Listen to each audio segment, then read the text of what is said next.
All right, on this podcast, I sit down with Magic Penglove to get his perspective on what's going on with the layoffs from Piranha Games issued by Eg7. We talk about past, present, and future, and his thoughts and his perspective on those things. Before we get going, I do want to give a quick shout out to all of the community out there. This podcast, my streams on Twitch and YouTube, everything is because of you guys and your support via Twitch subs or YouTube memberships or Patreon. And speaking of Patreon, I have to give 3 shout outs to 3 individuals. They chose to become podcast sponsors, some of them years ago. So quick shout out to Downtime, McJiggles, and of course, Chad. Thank you guys for doing that. And if you guys want to help support what I do here, consider becoming one of those or just clicking this like button and enjoying the conversation.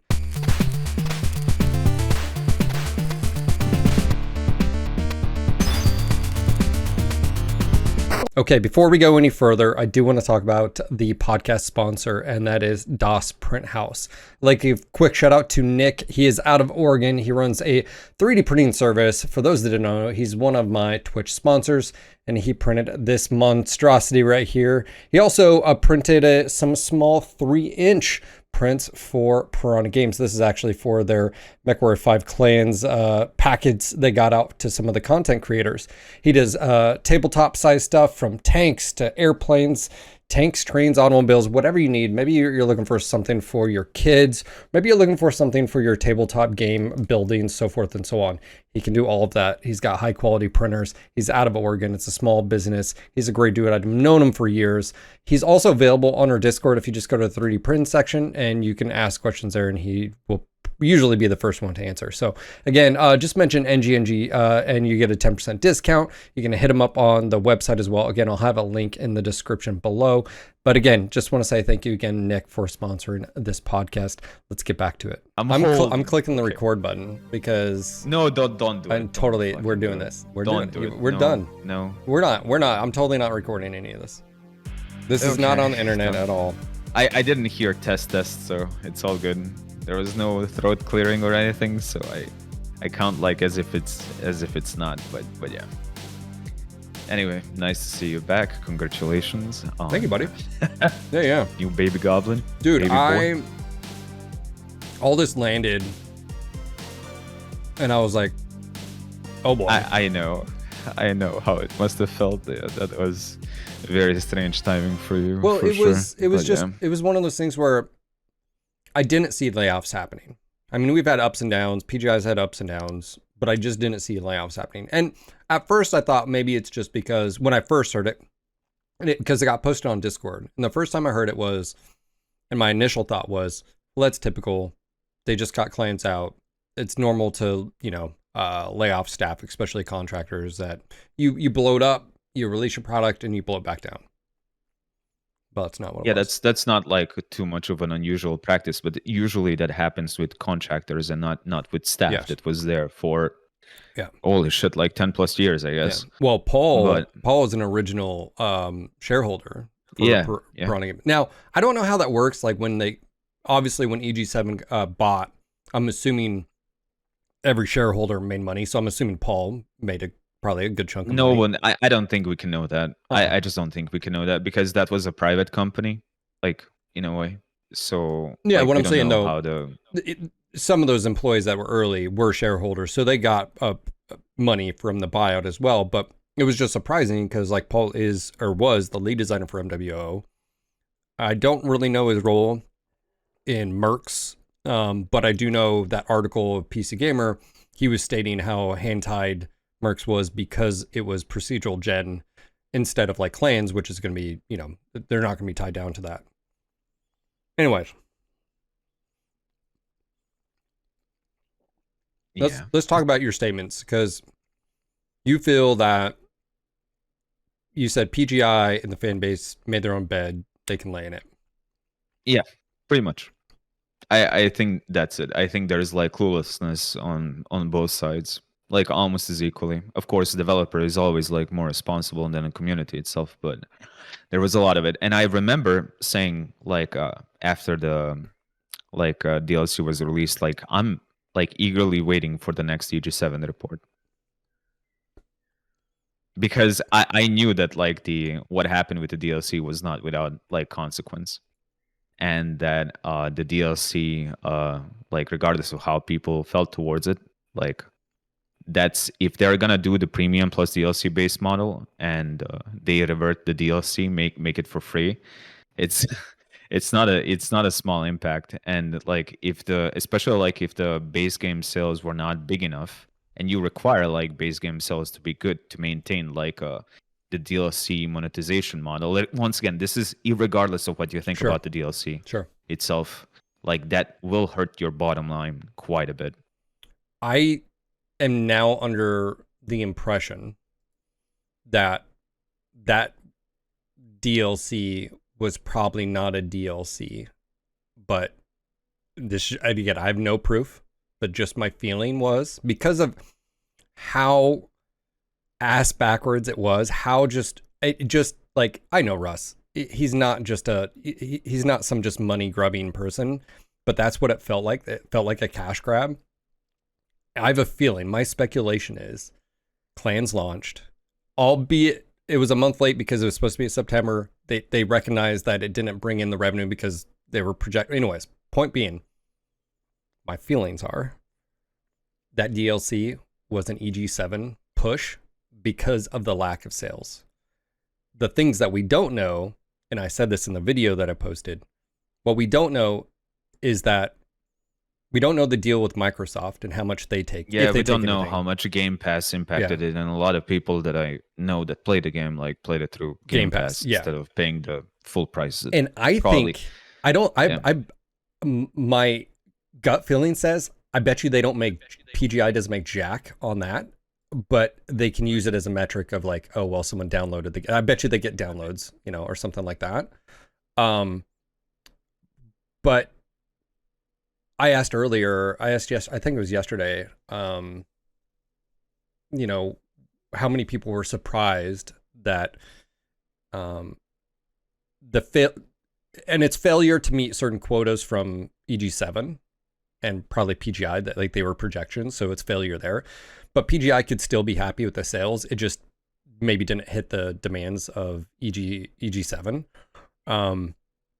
They probably had their development costs for Mech 5 clans, and they probably had sale expectations. Now, I don't think how much of that, like how much Game Pass was taken into consideration when it comes to that, but they like Tori like said earlier, it's not necessarily quote unquote a failure of the game itself, but like failure to meet expectations. And I know that's all corpo talk in a way, and can be a little bit mumbled, but yeah, I mean that's like if it's a failure to meet expectations, like something can be technically like really good. We've seen a lot of games that were decent games, but their budgets were like incredibly big, and because they failed to meet those expectations in the end, like that had dire implications for the developer team behind them. Yeah. So it's something that like every developer team needs to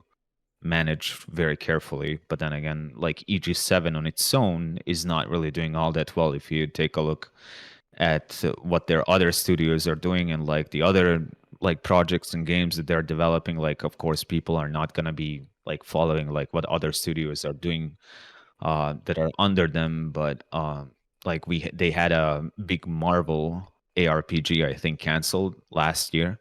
Basically it was not meeting once again expectations. It was not getting good internal reviews, so they just kind of scrapped it. They don't really have that many new games in development. They closed down. Once again, people are surprised that EG7 is showing their hand right now, but EG7 not that long ago, I think like 5 months ago, closed a UK-based studio called Antimatter Studios. It was also like a relatively sized studio, which had like 80 or something plus developers working on a couple of like milsim like games that were close to release, and they just cut it off completely. Now I think like up until this point, from what we can see externally, like we haven't really seen EG7 show their hand like once again externally when it comes to PGI and their employment. The only thing that we've seen is that they worked on a lot of work for hire projects, and that means that they were helping like other studios, uh, some within like EG7 umbrella, and some outside of it, help co-develop like various games and projects. So Kras, for example, and he mentioned this, was helping with the game called Evil versus Evil, or Hmm. Evil v Evil. I don't know. Yeah, Evil I don't know if Wheel. you're even aware Yeah, of it. Yeah. yeah. That game dropped. EG7 knew it was gonna be a failure. And do you know what the peak like concurrent player base was for that game? Can you even guess? Like on its Um, launch day? 300. 30. 30. 30 people. That's Ouch. that's Bro. a game. That's a game That developed by hurts. Toadman. That's a game developed by Toadman. And Toadman was also like work for hire. So because Toadman didn't really have like any projects, manageable projects under their umbrella, they were made to work on some uh like Daybreak games like PlanetSide. Like some Toadman developers would move over to PlanetSide to keep like developing that, while that would free up the hands of Daybreak Studios to work on like some of those potential other projects, like the revival of like H1Z1, basically, that GHAM talked about last year, because they did show up their development roadmap and like what they were planning to do. But all in all, things are very tight at EG7 now, and having all those studios under their belt, they gave PGI, like a shot to try with clans. But clearly, since they didn't hit the targets, as it goes, they want to maintain the good portfolio pictures for like their investors, and cuts need to be made, and so we got what we got. And once again, I can't say that much of this, like knowing the situation at EG7 and like what development projects they had like under their belt that they were relatively public with, like even though they do have some undisclosed projects, like you can see that things were not really looking all that well. And after the DLC, like you can say flopped, I said that. I said I'm looking forward to next EG7 report. And what do you know? Like this happens. Almost like freaking clockwork. Yeah. It's funny to me. It's really funny to me. And the worst thing about it is that both PGI and community, and I'm gonna like assign the blame both sides. People can hear me out. Of course, it always falls more on the developer than on the community. But here is the thing: community never clearly communicated what the problem was with the DLC. Do they want multiplayer? Do they not want multiplayer? Is it a problem with the value based proposal, or is it like game modes behind the paywall proposal?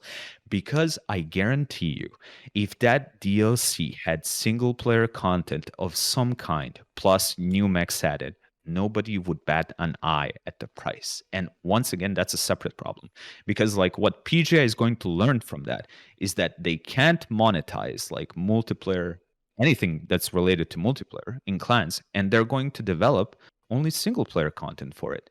And what does that do? Like almost nothing. And I know people are going to disagree with me with this, but hear me out. If PGI develops like a DLC that's even better than the base campaign right now, that does not move the needle, more people are probably not going to buy DLC because of that. That chance was squandered, like if you think the game failed to meet expectations when the base game launched. So you can develop like the best DLC that was ever developed. It does not move the needle anywhere. We needed PGI to work on the game modes, and with the last DLC, basically the message that they got from the community was, "Oh, we don't want this shit. Just develop single player storyline content." Okay, okay, perfectly fine. We can monetize that. And I know the community was like, "This is not enough." Like this, I agree. I completely agree. It was not enough. It was like there was no even like instant action separation. They kept like 5 players because they didn't want to develop like for 6, because UI was not like in place to create 6-player matches. And they could have done that. They should have done that. They should have like expanded on it, but they didn't. And then on So top of that, just a second, community sent a message that they can't monetize game modes in any way for anything. And now we're here, and I know exactly what's gonna happen next. And it's so funny, it's so freaking predictable, and like I'm just a little bit tired. Like a developer that can't understand feedback, has like little direction, and community that doesn't recognize consequences or can predict like what the consequences of certain things are going to be. That's like literally it. Okay, so me and you've talked about this, and we talked about it on stream, but I get your perspective, and you and a few others. I saw your post about it. You were giving praise. I feel like I understood what you were saying. You wanted to praise PGI and say, hey, actually, this arena game mode is really cool. I want you to expand on it and do stuff.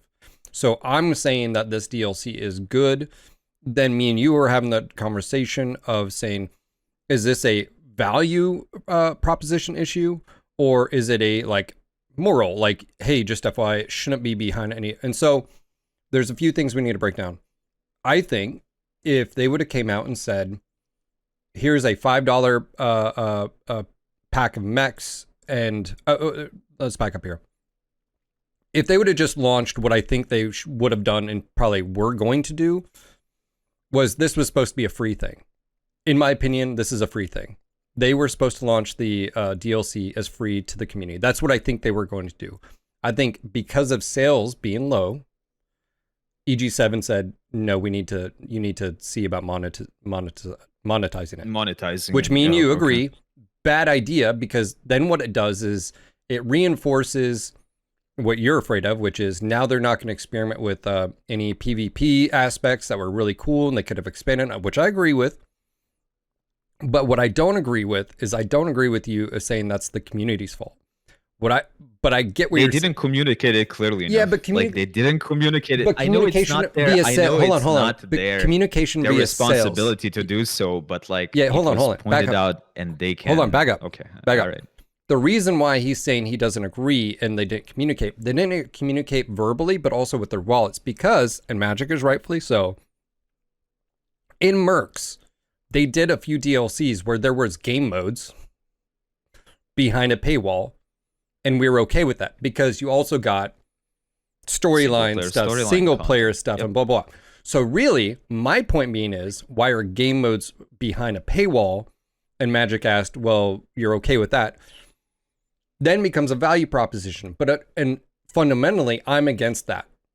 But what they did with DLC for clans was exactly identical. The value proposition just wasn't there. So really, it's about value proposition. But I had to stand up and say, look, you were looking at Mercs and clans as they were the same type of game, but they weren't. So the value proposition, not only was it lacking, the games weren't the same.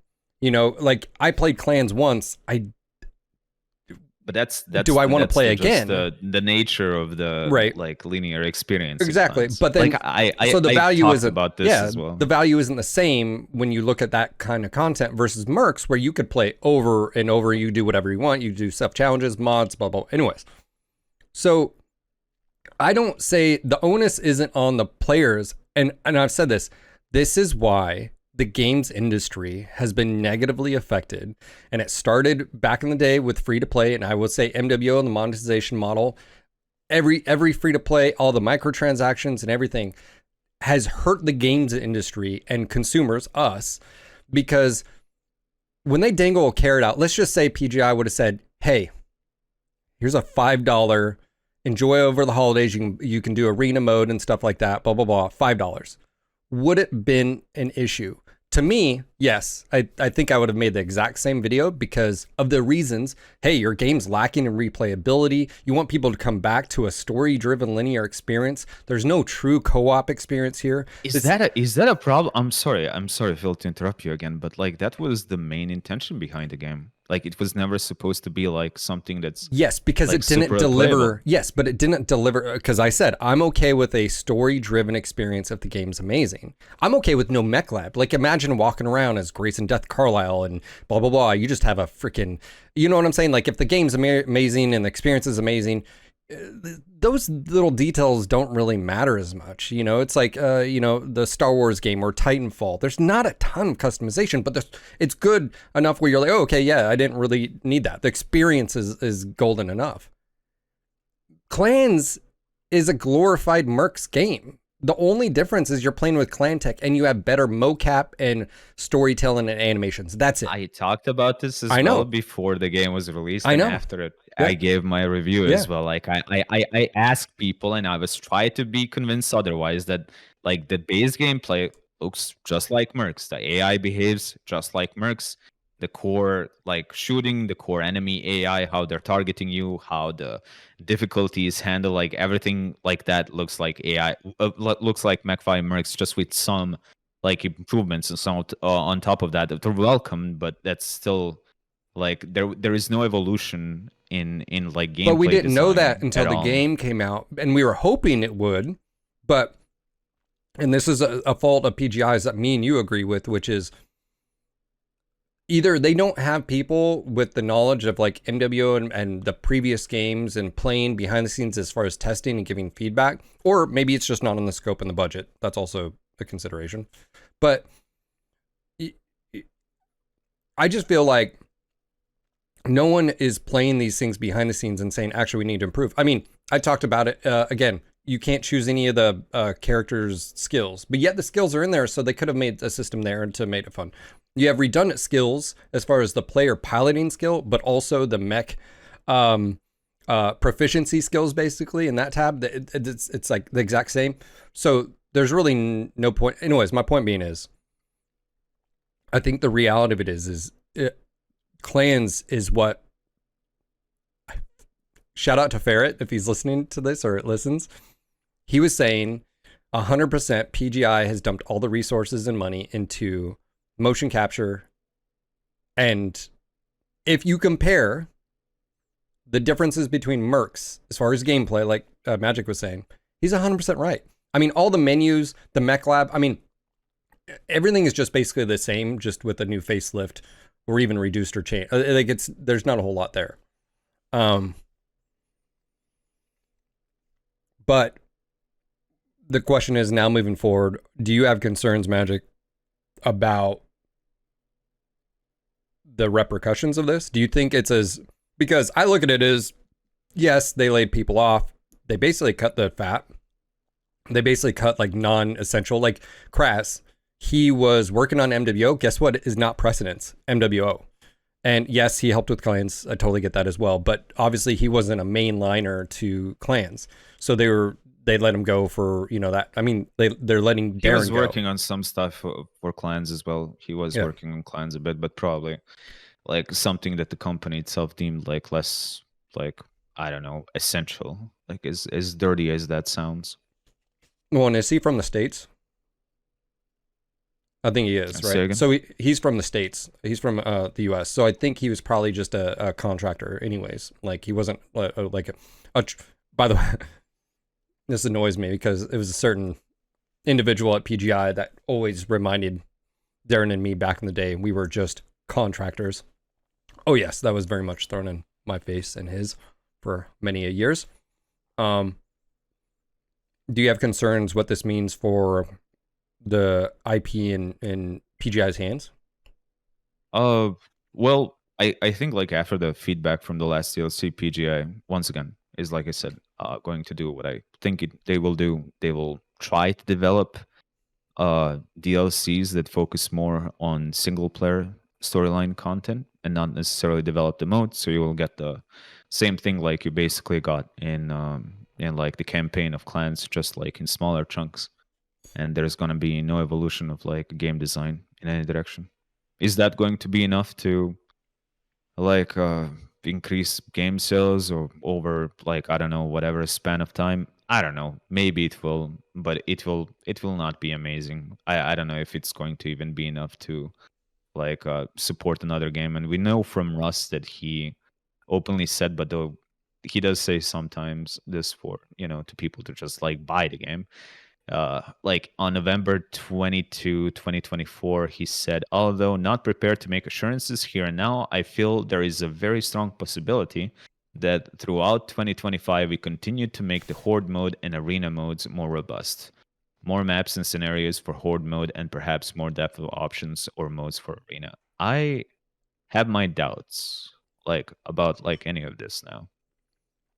Like maybe they'll do something relatively small for them, but like a major improvements to those are probably like off the table. And like at some earlier points as well, he also said that the future of the next game purely depends on how clans is performing, and if the clans is performing relatively badly, or like as they said, failure to meet expectations, then it doesn't bode well. I almost Like, feel it really like doesn't. I almost feel like it's gonna be a cop out, because I feel like be like, well, see, we made what you said you wanted, and it's like, yeah, but you didn't do a good job. Like, I feel like that's what the excuse might hear, or like, started repeating. Yeah, sorry to interrupt you, Phil, but that's why I start repeating. You know, it's all about the execution. Like, you can make like a good arcade game, you can make a good simulation game, but you need to, you know, adhere to like respective genres game design principles and execute them well and in a unique way. but I feel like this And is if the you fail same. to do that, then yeah, I feel like that would be like almost the same thing where I feel like Russ feels about MWO is like, yeah, I see, we did community warfare and it didn't work. No one, it wasn't mass adoption. You want to be like, yeah, but it was a shitty design. That's a bit of a failure on like reflection. Solaris, like, hey, we made what you wanted. Part. We made what you wanted, and it failed. It was literally Solaris was DOA on the first day. That's once again, that's something else that I talked about like probably like a couple of minutes ago. The always the wrong conclusions are being learned. Okay, so you're saying the lessons are not being learned. It's just repetitive. But who does? I mean, to me, my concerns now looking at it is I think scope is going to be affected in the DLCs that they're working with, as you said. Would it bring back people for? Let's just say, if the base game of Clans didn't deliver, what would make you think a DLC is gonna do that? Unless you're literally revamping and fixing all the things that we're talking about. You would have to go through a pretty massive revamp, and I think as much as that was not the intended goal of the game, like in the beginning, you would need to include some kind of replayability to the game itself. But like, I just don't see them doing that. Now, I don't fault them for not including like some kind of, you know, better replayability of clans, because they didn't have it like, you know, in mind from the get-go. And like, even the DLC itself, I think, was more aimed at like overall keeping people playing the game than it was aimed at providing a multiplayer, a proper like multiplayer portion to the game itself. Okay. Is replayability the only reason though? No, I don't think not. so. It is. I mean, no, it's not. But like, you want to keep people playing the game, because otherwise, like, you know, how are they gonna know? Like, the DLC is gonna launch, and there is a pretty decent chance they're not even gonna know the DLC itself is launching. Yeah. Well, and I mean, what happens if you're a studio and you want people to play your game 24/7, you don't choose a linear storyline and then that's it. Yeah. Like, you don't do that. Yeah, you don't. That's just the that's just the problem. And I think like that. Even though the Mech 5 Mercs was pretty shallow experience, like you like to say, and there's no doubt about that. It was basically fly around the map. Your actions do not really affect factions other than like sale costs, like here and there. And you play Pokemech until the end of time. But like, for some people, that was still like enough to keep them like engaged with the game for long enough. And PGI did introduce like a lot of updates and do you know why I think that is though? Fixes over time, but I think I asked this question earlier. I think the reason why is, one, you have an older demographic. It's a power, right? You're giving power to the player, like you're a god. That sort of that. If there's a technical term for that in game development. But here's also the thing, and I want to ask you, do you think a part of that is because the player base just settles? Because we went literally almost 10 plus years without it, literally the dark age, as far as like there was nothing, and everyone is so afraid of, all of your mech dads, including myself, are so concerned about. And you remember how Darren used to say, you know, if PGI goes away, that's it, never, you know, no, that term, and I'm not putting him on the coals here, but my point being is like never entirely subscribe to that, but my point being is like, do you feel like that's also because people settle, like they don't, it's like you're so deprived for any BattleTech content that you will accept anything at you'll that point. Accept. Maybe. I mean, when I think there's also I feel like white knighting doesn't help, and of course black nights don't help, right? The two extremes don't help. But like, I just look at, in the video, one of the closing statements I had was, I feel like there's been a, like, how I look at it, and maybe rose tin glasses, feel free to disagree with me. PGI was successful because of it, MWO. And then, okay, it allows you to do mercs,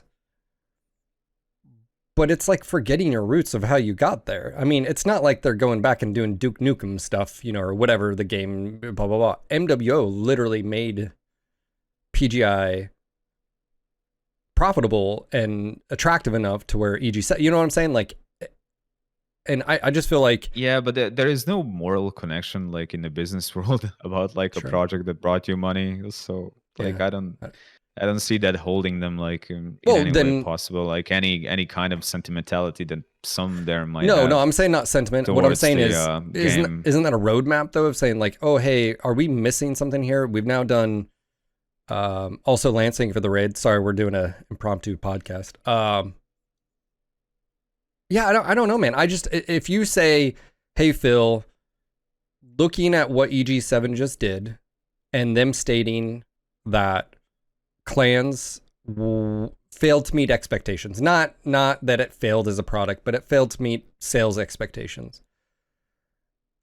I just don't see how a DLC would fix that, other than maybe the status quo of they know that, hey, just FYI, like mercs, DLCs, you know, we sold X amount of copies and it was profitable, so go ahead and do that. I just look at it as, if Russ said clans is the make it or break it, is that literal? And you know, this is it for PGI and IP as far, and also, by the way, if you know this, their license was ending and around 2025. We don't know. We haven't had confirmation. I had speculated that they may have already started talks with Microsoft and or already signed a new license extension, but then that would require X amount of capital to be able to do. And then if you're Eg7 and you're in that place, would you greenlight that? Would you greenlight what? That's where I'm at right now, is I'm in this weird gray zone where I do have concerns for the future of like an MWO successor now, because I could see them just rolling back to, okay, look at what Mercs did right and look how we did DLCs and that was successful. Eg7 does mention that they still plan on doing the full DLC circle, that's their model. Their model is like premium plus DLC, you know, whatever.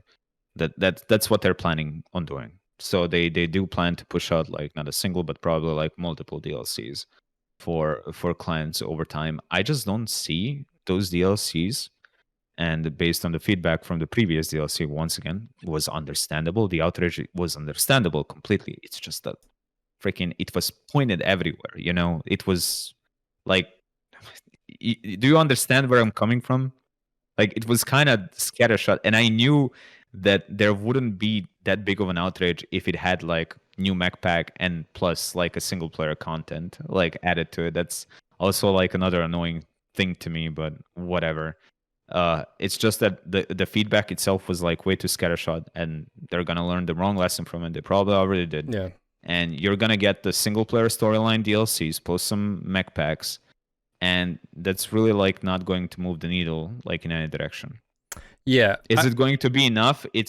There is a decent chance it's going to be like sufficient in terms of like revenue over time, but I don't think it's gonna like bring the game from the ashes, you know. But what we're really trying to some like point crazy out, point. I think me and you, is that this is negatively going to affect any MW successor that we were hoping might be a thing. Because That is, no doubt.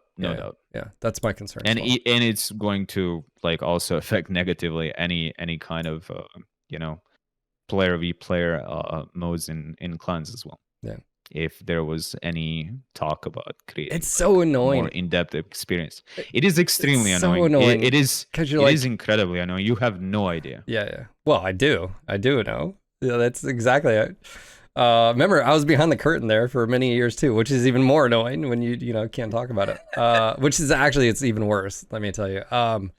But like, yeah, it's to me, it's one of those things where I've said this before. when PGI is well and done with the IP and moved on or gone under, whatever they do in the future, I'm still here. You're still here as a fan. And so I think the whole like understanding it's a business and money and business and sales drive things for happening. So obviously you want a good game, so it sells well, which means more products in the future. We all want that. And I think that's what sucks is like, you know, you're like, hey, Phil, you're one of the guys who were like, you want a single player game. And I was like, yeah, if it was good. And then it's like, but that's the catch. And then I feel like your argument is, but on their side, lessons learned, they're going to be like, see, we told you, we did single player and it didn't work out. So, you know, blah. And then that's what you're afraid of with the, like I said, my speculation, my gut feeling is that DLC was supposed to be 100% free, and or the mechs were going to be like a pack that you could buy, which again, I think they just didn't have enough time to include the single player story content together with it. Yeah, but why Like, then why it's that's my again hunch. that just reinforces my point. It's a total cash grab and you're hoping it would work. That's the thing. And it's like that makes it even worse though. As a that means What do you mean? I'm hoping that it would work. Are you talking about the sorry. Oh, no, they were hoping it would work. That you know, like they could put something up and people would rejoice. Okay, very, very important. Like, Yeah, no, that people would rejoice like, oh, look what you gave us, and it's like, yeah, but and did it make it help at all too that like the game mode that they put in was buggier than shit. I mean, God, man, so that didn't help, and it reinforces the relationship. I think, and this is why I feel like it wasn't PGI that initiated. It just feels scummy.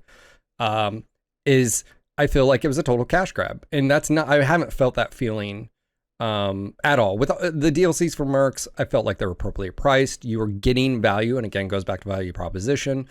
And there is a weird thing like, you know, the relationship between a developer or in any case a business and their customers, like do you overvalue stuff and you know you're just trying to rip your entire, like for instance freaking MWO packs being still $70 is ridiculous, right? And here's the thing about that, and I know many people don't want to hear, but when your audience is like extremely small, like sometimes lowering the price of the base product will not generate you more revenue. And that's what he said.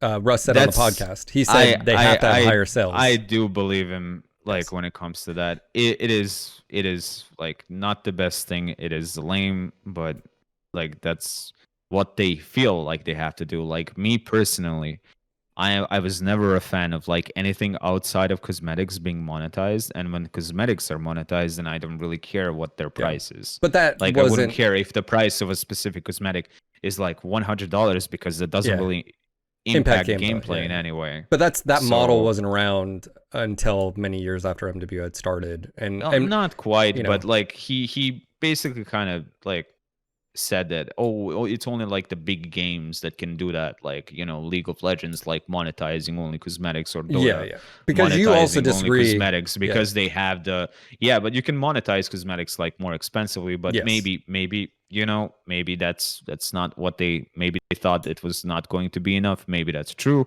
but it's just how it is, like from their perspective. I disagree with it, but whatever. I think we're in agreement there.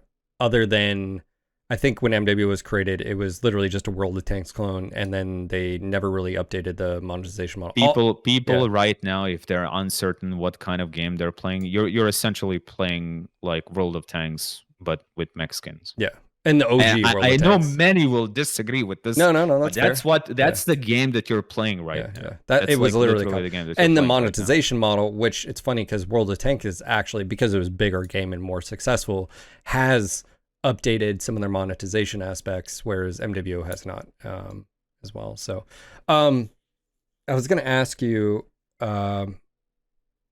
someone, cosmetics make money when your player base is 100,000.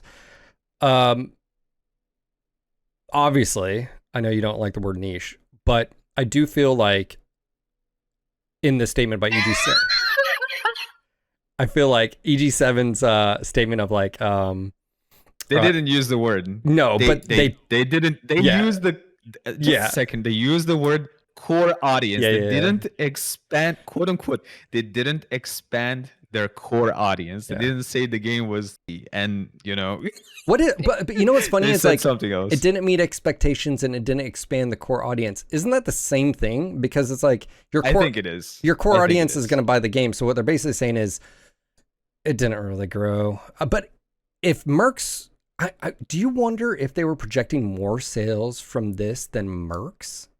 Like, because in their report it said our projections are 1 million I copies think sold. they definitely put more effort into creating like a more approachable experience. Like I said, like for example, when you just started Clans as a game, like you started in FPS mode, and then people go, "Oh, what is Yeah. this like control scheme?" It was not super polished. It was not as polished as it would be as like if I would be developing like having a mech achieve 100% acceleration in both directions as soon as you press the other click.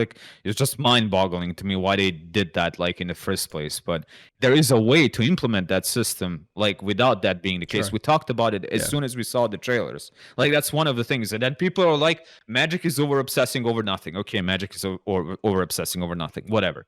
But go ahead. No, I'm just smiling because it's like, like, yeah, I mean, the FPS control. Look, I mean, One more thing, sorry, go Hulk ahead. interrupted, but wanted to say one more thing. Just they also implemented another system, which is also kind of like leaning towards what I was saying earlier.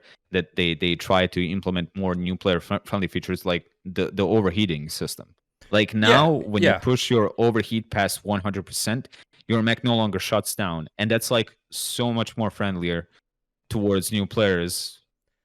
Yeah, it's just your weapons like being shot. And That's I think that's fine. I think they could have optimized that a bit more so it's not exploitable, like Beef showcased at one point, because it was like extremely exploitable. yes. But like that's another thing that they did to make the game more approachable. In general, like the overall bigger linearity, make it like less daunting than like when someone looks at the map, what do I do? Where do I Yeah, go? yeah. What do I buy? Of Like they course, yeah. tried their best in their own way to make the game like as approachable as it can be. But still, like in its essence, it was still Mercs. Yeah. Yeah, gameplay wise, yes, 100%.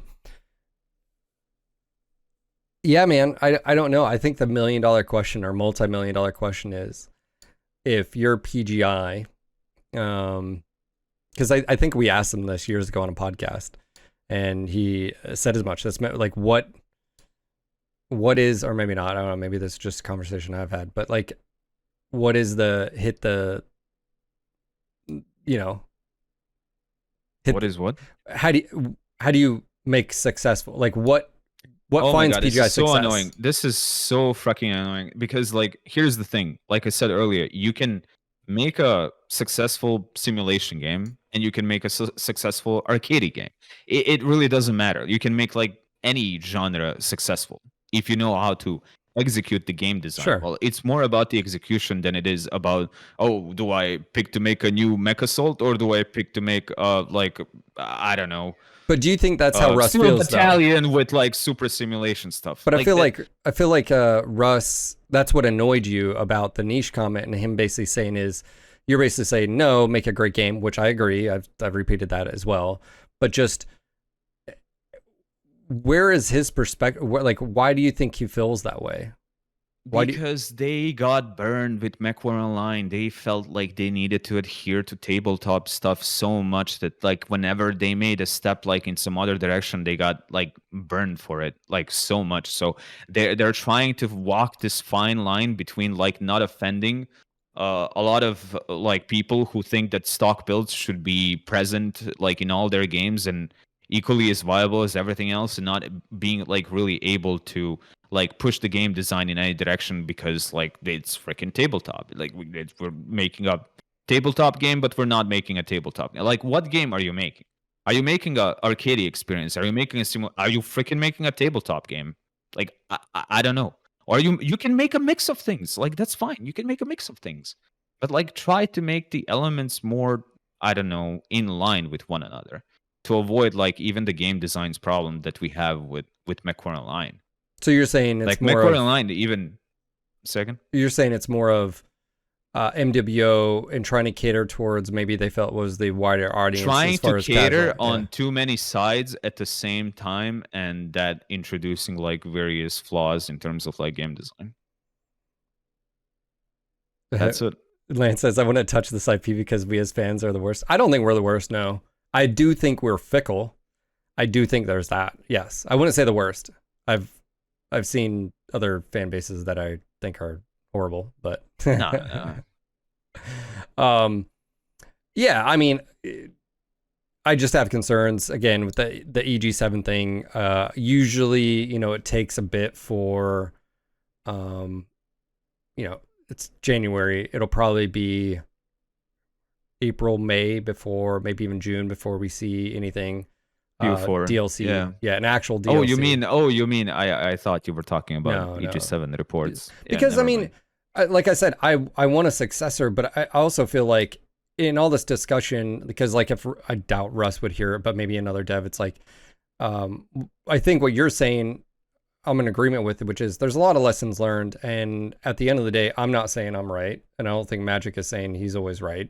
These are just our opinions, but there is something to be said about, I would say, the trip ups that PGI has faced in MWO, as far as a lot of it has to do with the lack of communication and understanding with community in general. Like, you know, like whether it's community warfare changes, whether it's coming out with Solaris and wasting millions of dollars in development on something that, you know, stuff like that, skill tree, obviously out of touch. And I use that language more of not insulting anyone. And again, that's another issue too, is some people just can't take any criticism. It has to be spoon fed to them. But looking at, you know, hey, I don't know, Magic, if they had people playtesting other than devs themselves. I'm assuming. I remember when we heard that like, and I think you were there when I told that to Darren like previous year or something. Like I asked them to be more open about their development. Now I know that's a double-edged sword, but you know, letting people see not the missions, not the storyline content, but like the systems that underpin them, you know, the gameplay, the core gameplay, like early on would have, you know, allowed them like a little bit more leeway, a little bit more time to further develop it, and like, you know, like have some feedback from the broader community. Now that feedback probably could have been all over the place, but you could still like kind of coalesce some stuff into some direction.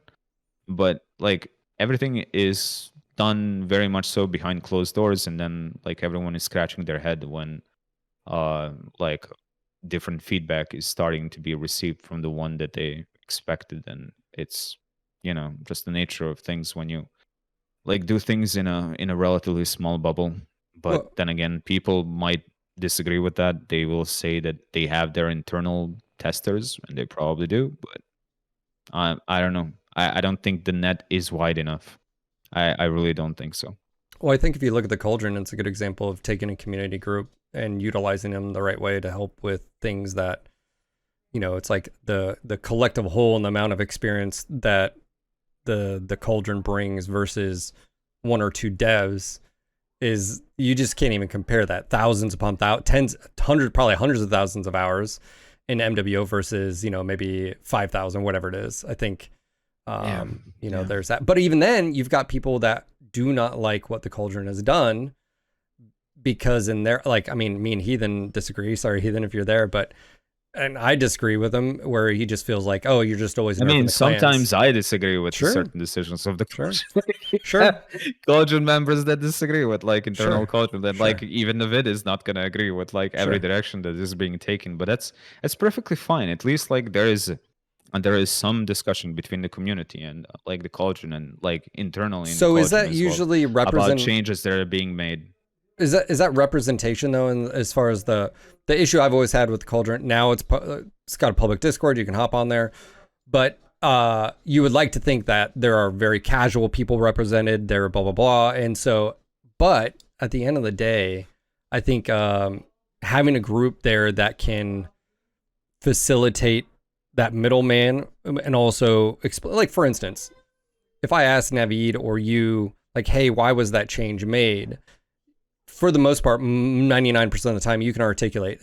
Every once in a while, you may disagree, but you can at least articulate, like, hey, the reason why even is XYZ. Yeah, XYZ. Like, this is why. Now, and then the other, someone who, and we hate it because usually it turns into a skill, like, oh, we'll just get good or whatever. And it sucks because sometimes that is very true and no one wants to hear that. Basically, it's like, well, get rid of. Trust me, there was a lot of discussion on Cauldron Feedback Discord in terms of, and I think like this is an important also discussion to have, even though I don't think like, and this is not a good thing for me to say this as a Cauldron man, but I think like even some Cauldron men agree with me. Balance is not the be all end all. It is important, but like MechWarrior Online, if it succeeds or fails, is not because of balance. Yeah. Or like even you can bring back the Kodiak 3 from like the good old days, and it would still not be the reason why MechWarrior Online would fail or succeed. It's like all the other developmental reasons and hurdles that came along the way, like the failure to implement faction play, the waste of time on Solaris, like later the implementation of SubQ, I would say, in a very weird way, and like the player bleed off that results from that. So like there are way bigger reasons than it's like, an easy balance. target Balance though. It's an easy scapegoat. It's easy to point out like, and again, I respect Mal. I totally get it. He says, hey, they've driven hundreds of players off. That may be true, but it's how many skill tree, like things like that. Yeah. How many players were driven off because of the skill tree, and then like soup queue without any adjustments to maps, spawn zones, group adjustments. Like group adjustments just happened as far as tonnages, and it took. When did we start? 3 years, over 3 years. And so, is that the player base? Is that the Cauldron's fault? No, the Cauldron had nothing to do with like being able to. So I guess my point being is. We were talking about the openness of development. Yeah, like the imbalances. There needs to be more open communication between like PGI and the rest of the community in terms of like stuff that they're developing. They don't have to disclose it all, but they have to show like the systems that they're designing. That's supposed to. I don't care who it is. I told them like this the last year, and I hopefully like they listen. If there is a new project, that they don't have to communicate to me privately. I don't care.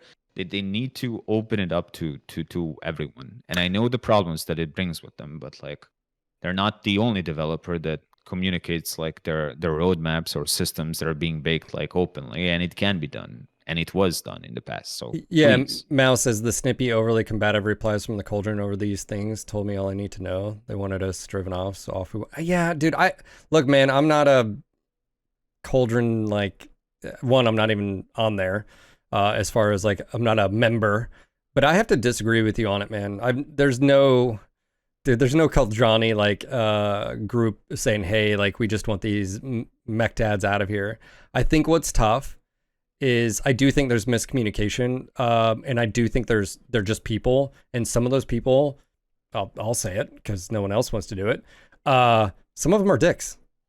Some of them are, and I can agree. But here's the thing, like, and I'm gonna call. No. Hold on. I'm gonna say something because I sorry, I can't hear Hulk. I've got to mute him. Sorry, Hulk. Ash, I like Ash. I mean, I'd buy him a beer. He'd probably cook me a steak. But him telling you the truth the way he does sometimes will rub the majority of people wrong. Yeah, it comes across and very, he is not meaning to, he's a super sweet guy. But my point being is, there are, so then you ask, like, okay, and this is the problem with communication, though, Magic, is the Cauldron is a representative of the community, but the Cauldron is also a representative of PGI because of their position. So when you have any Cauldronis, whoever you want to call, Cauldron members that are like that. The association it doesn't matter. Is made, and so, of course. So that's where Mal, I think, is coming from. He's like, well, then they had it out for us. They didn't want us there. They didn't listen. But then on the flip side, you would think that maybe sometimes those individuals would be like, oh, actually, like there would be no Cauldron feedback Discord if that was really the case. Or the fact of how many people, and people wouldn't even spend like a minute interacting on the forums. Like Navid probably loses hair interacting on the forums sometimes. How many people think like the amount of the amount of ideas that I hear told about gameplay, like, oh, why don't they just do this? And I just have to bat my eyes. I'm like, no, did you not? That sounds cool maybe in a tabletop, but what are you talking? So everybody has an idea, and I'm guilty of this. I'm 100% fucking guilty of this, so I'm not going to take myself out of this pool.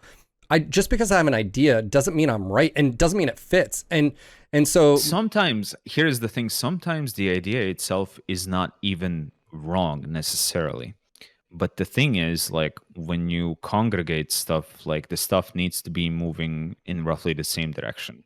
That's like, that can be sometimes a problem with, like, let's say, a little bit more open style things, like in decision making, because you'll have like things pull into 10 different directions, and there is no solid path, and then that can create like different kinds of problems. But yeah, sometimes the idea is like plainly wrong. Sometimes the idea is just pushing in other direction, where you would have to like adjust like these 500 other things to kind of move it, and I've heard so that it looks like something sensible. I've heard so many, and Mal, the only reason I'm calling you, not calling you out, but the only reason I'm referencing is because you were making statements.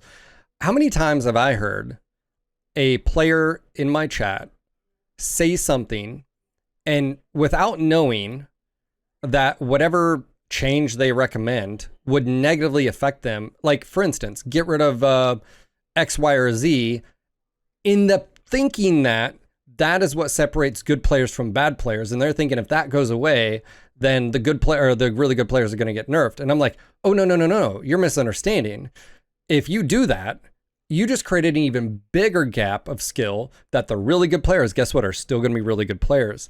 And I do feel like in this community, and it hasn't been as toxic as back in the day, but we did have a certain point in time, and it was way before the Cauldron, the GG close and sort of toxic behavior of groups. It did drive people away, and I totally understand, and I don't believe in that, especially in a small community, and that's why I try to stand up as best I could for that, up on my my step stool. But look, at the end of the day, I think what the Cauldron, at least in essence, is it's like what CCP does with or it tries to do with like EVE Online, where they basically bring in community members to be a part of a council, and that council is supposed to be representing the people.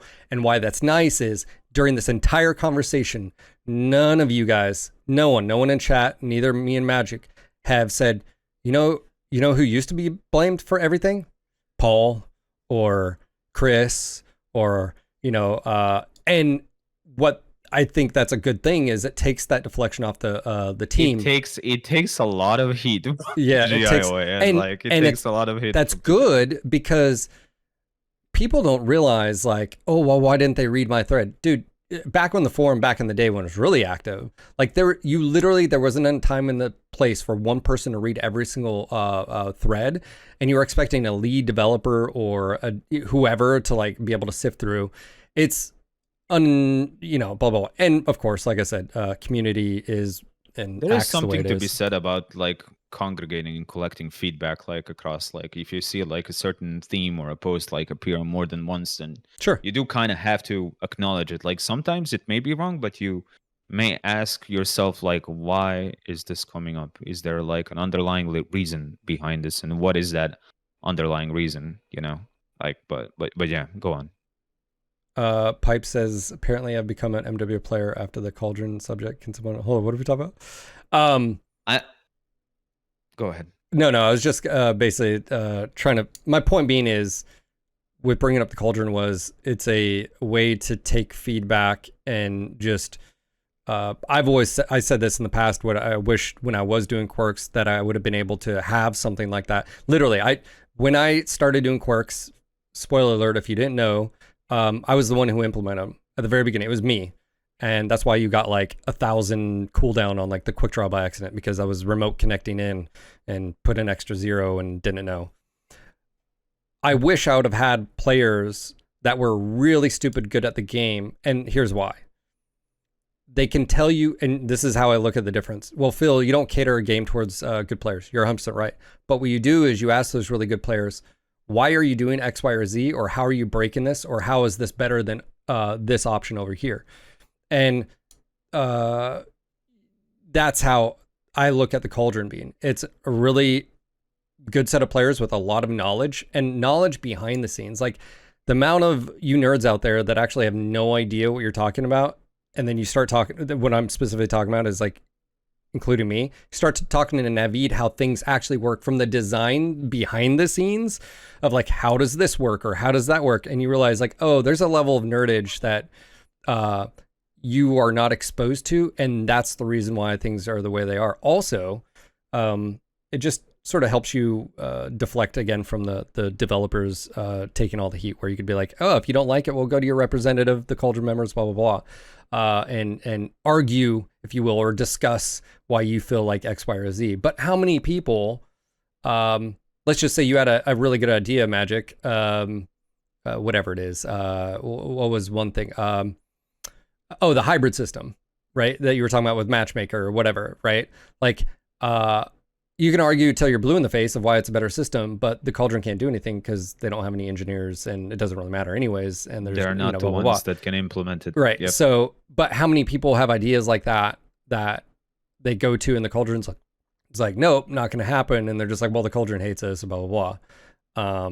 So anyways, man, I think just to kind of summarize it, I don't think like Cauldron was the best like analogy towards like when I talked about like PGI being more open as a developer, like you can have community being open about development of the game. Like community may influence like balance decisions, but like when it comes to development, it's like purely on the side of the developer, and developer needs to be the one that's kind of communicating that and opening themselves to like trying to kind of bring closer their development cycle to players. I know not everyone does that, and you don't have that with all the companies. Like the not doing that is also like fully legit, but like seeing what we've seen so far and the history of it, I do think like PGI as a company would benefit like more from doing that than vice versa.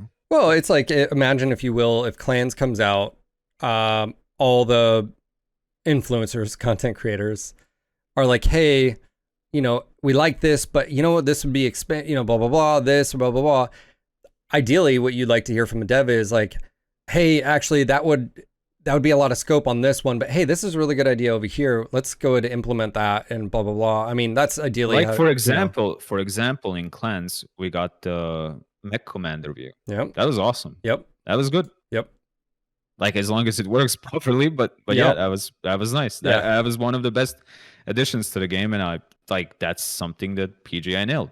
We should have gotten that in Mech 5 Mercs as well, but a separate thing. You can clearly see that they saw that feedback and they worked on it. They included it, and that's good. But like there's many of the other things that can also be like changed similar to that, if like that feedback was listened to and if it was pointed out like more clearly. So let me ask you, Magic, right now, after the discussion we've had, do you feel that as of right now, do you suppose we're going to get a successor to MWO? Like, what is your gut feeling? I just don't know. Just don't know. Like, it's kind of hard to say. We're gonna have to wait to see how the upcoming DLCs perform before like we have any conclusion on that. And I don't think I have a feeling like there is a good chance they can do just all right, but there is also a chance that like because the base game sales were so low that the DLC model is not just gonna not gonna be able to sustain itself. Yeah. Are you excited? I'm excited if we get them mod tools. Toria said that is going to happen. We've seen some people do some pretty cool stuff with mercs. But now that we have some type of, and by the way, there is someone out there that has created a server. I don't know if you guys know this, to be able to play. I know for mercs. For mercs, yeah. I wonder, do you have any hopes of, because I look at it as I would love. It's doable. Like the only limitations, like I said, in Clans is because like PGI to 5 people is because PGI like didn't design the UI to accommodate more than that. It is a valid question to like how much you can push the peer-to-peer system before it starts like breaking. Well, but I think from my brief testing, like he had a from server. What I've played. Yeah. The guy had a server. Have a server as well. You can have a server as well. But like even if PGI stick with the peer-to-peer system, I didn't want to like implement dedicated servers. Like how doable that would be. And I feel like from what I've played, in the DLC, like even with peer-to-peer networking, even with people connecting from like across the continent, it was doable. It was more than doable. But like they would need to expand on it, and I don't think they will. Jester said, I heard a rumor that PGI were under license to use CryEngine for PvP. I'd be pleased if that was expired until late. No, that's 100% false. No, that has nothing to do with it. Yeah, completely false. Yeah. And probably super out of date. Yeah, So, that has nothing to do with anything it. regarding CryEngine, yeah. I just have hopes of maybe, just maybe, Beef says Dark Age #2. Maybe. Maybe. I just have... sorry to interrupt you. I'm just gonna say I'm not really afraid of Dark Age, because if really like all the options went down, I think the community would kind of self-organize. Yeah, and that's where I'm at. No, that's I literally talked about this, I think, on Tuesday when I got back. I said, if the tools come out and and by the way, Tori has stated the tools are much improved, from mercs to clans, as far as to being able to create things. If that's true, and then you have the ability where there is peer-to-peer, and then someone is smart enough to create a server like that one guy on Mercs, which is that... It is doable. It is more than doable. Like, so then, not like, and then why not just do, like, why not have a community come together? And again, Living Legends, I know there's still guys out there that were part of the second team that just didn't go anywhere. I would love to revitalize and have something where the community does not have to wait on a developer.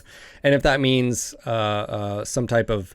I mean, because really, realistically, like, Living Legends was basically a PvP game, but I can see it also as a PvE, PvP experience with, like, you know, it's basically a shooter MOBA, really, at that end of the day, if you really break it down. It is. I mean, if you think about it, like, and that's not a problem. Yeah, I would love to rally. I mean, I don't know how much interest there would be from other community members and other content creators to really get behind something like create something that's open source, or you've got a team that can put in hours when they can, and it's got a, you know, repository and move forward. And you got, obviously the cool thing with mercs and clans, like, you have, because of how their license agreement is, as far as their, not a license, you can basically utilize all of PGI stuff as long as you're doing mods. So you and that's where I always looked at, when I was talking to Living Legends guys, I was like, I feel like you guys just need to be a little bit more patient. I know you don't, you know, they were wanting answers now. They, you know, felt they were, you know, blah, blah, blah, blah. And like, just be patient. I know I've told that to Navid too. I remember specifically talking to him about that. But I'd love to be able to have a community come together and create something with the tools that's released. And if that's possible, man, I mean, cause really you break it down, like, okay, well, what would you try to achieve? Well, how about a team A versus team B with creep and a simple conquest ticker like Battlefield, right? Like, and you'd have tanks that were controlled by simple AI, and they're not super dangerous, but they're dangerous enough if you ignore them. And, you know, I mean, it's just one of those things where, like, that's how I look at it. And I'm still very pessimistic getting something up and running in the first step. The technical issues, community issues, are easy to handle in a small community, but for the larger community, you need an actual robust design to handle cheating exploits. Yeah, I mean, think those are all valid reasons. Sure. But like cheating, for example, like if you're creating your own matches, if you're inviting like people to join your own match, like you can handle cheating even without like anti-cheat. If you notice something is being like a little bit too fishy, you can always just kick them out yourself. Yeah. That's it. Like it was done in the past. Like I remember hosting like CS 1.5 servers, and like there was no, you know, server anti-cheat. Like if someone starts like doing silly shit or suspicious shit, you just fucking kick them out, and that's it. And I get, but yeah, it's a separate thing. Like on if someone wanted to design a matchmaker, but I don't think like a matchmaker is even necessary. But that's a like entirely separate. Like topic. imagine if you just had again, I always fall back to it, reminiscent of like Living Legends, where you have servers that are up or operational 24/7. Even Battlefield, back in the day, Battlefield 2 servers, and you join a server. Maybe this one was hardcore, and, you know, like, you know, or this one was, you know what I'm saying? Like, that's what I look at. I don't know what the future holds for PGI. I do have concerns. I do have I don't think the sky is falling, but this is the first time we've seen anything like this, publicly at least. And I agree with you. It didn't happen to PGI. It happened to like other studios under the Eg7. I do have to specify that. And the only reason I think PGI didn't get the full was because they've actually done something at least, whereas I think the other ones were just not. So, yeah. So, yeah. Naveed, I know is still, I get it, but there's also a little bit different. Speaking, Naveed, of like if you get the right people and you get a core little team going and people can contribute and help here or there. And you don't have the issues of what you ran into with Mercs, you know, where updates were coming out. I learned a lot like from Tori, where basically you can mod, use the, I forget the technical term, you'd have to correct me, but basically where like you can load in your stuff before, and then that way it's not affected by anything they do if they make changes, you know. I'm a bit jaded, as Phil knows. Yeah, a bit. Yeah. Dude, I remember like talking, me and him used to have discussions, and dude, he was just like, he's so fired up. It was like Naveed 1.0, just, I don't blame him. No, but it was one of those where like, it's reminiscent now that I've had time, it's reminiscent of like the comp community having a pitch fit because we didn't have servers yet. And the devs are like, hey, it's on our radar. We just have other stuff to work on. Just please be patient. And it's like, no, we want it now. We want it now. We want it now. And then like, I remember talking to Naveed and, you know, it was like, yeah, you did mod too. And I was I tried to talk you off the ledge, man. Just be patient and just, but, and I know it was super frustrating, but I mean, you did create one of the most exciting mods I think out there that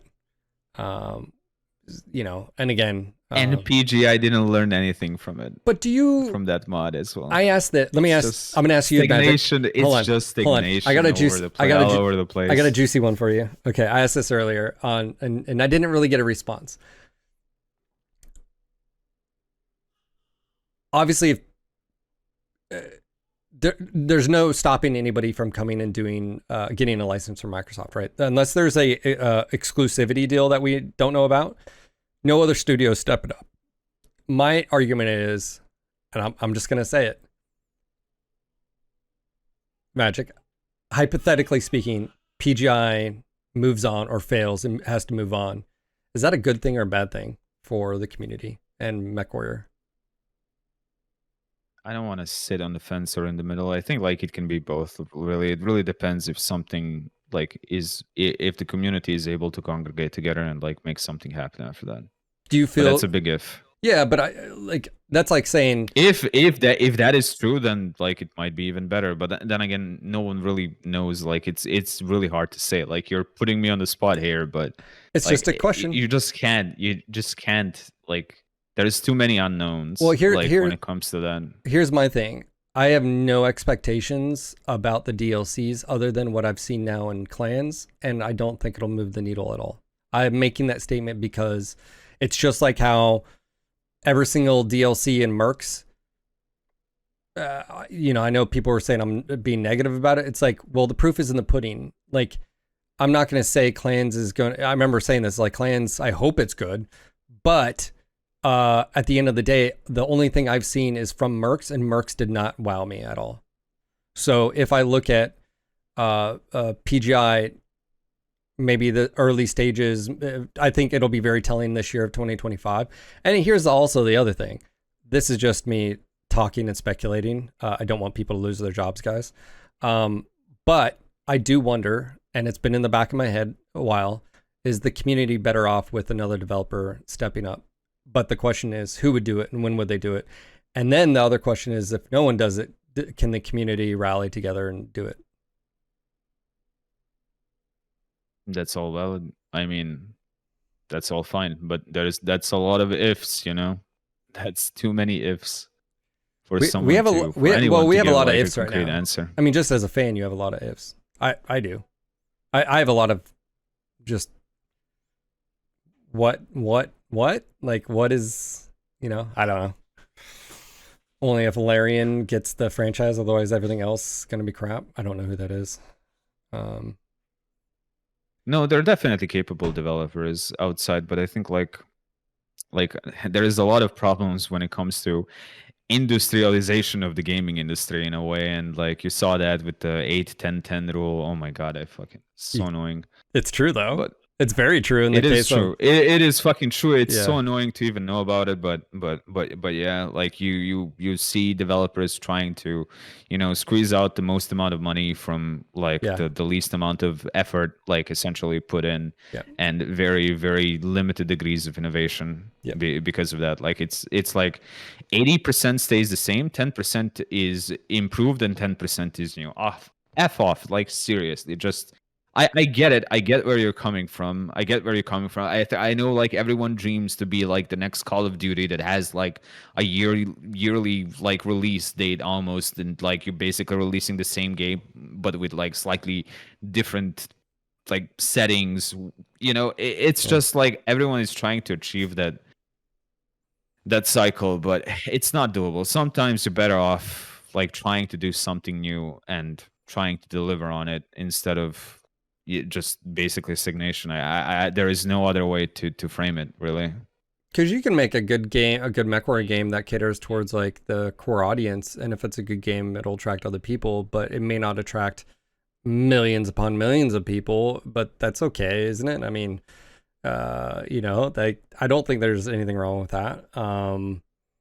Yeah. You don't have to make a game for quote unquote everyone, but you also don't have to make a game for the quote unquote core audience. I'm not gonna use the N word. Do you think Like you're making a game. Like you're making a game. Like and like you adhere to game design principles of whatever genre you're developing a game in, and you're trying to make that game the best game like it can be. You're yeah. not necessarily developing for the quote unquote core audience. No, what Like I'm it's so what I'm saying is it's like annoying. It's you really annoying you to can make a keep repeating game. this. Yeah, you can make a game that's a heartthrob to the community, but it also can fail. Like if it's just not enjoyable, or if you like, for instance, Clans it did not do well because they didn't provide. They talk alien a lot and use terms, and you have no idea what they mean. Like you have no idea what a lot of this stuff is.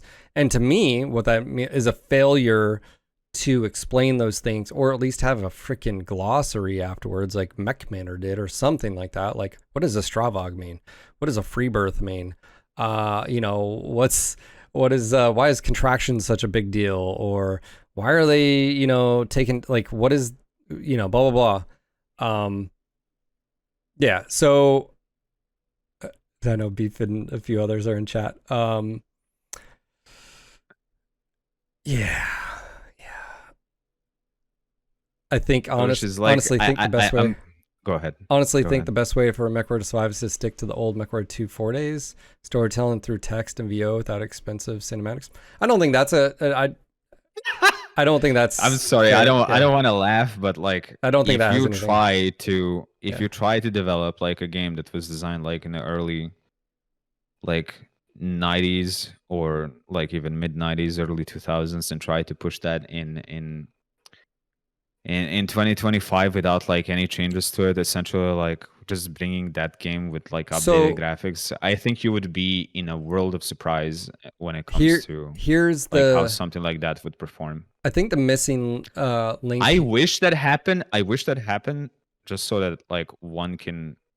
I'm not gonna say I told you so, but like no, that's partially like what PGI was doing in a way. If you take a look at their design, like you can't really make that same claim, but they've been developing like I feel like very close to that like baseline. Well, and I'm not like entirely certain that it fully worked out. So you have Clans that is completely linear story. It didn't meet expectations of sales from Eg7 standpoint, probably not from PGI. Okay.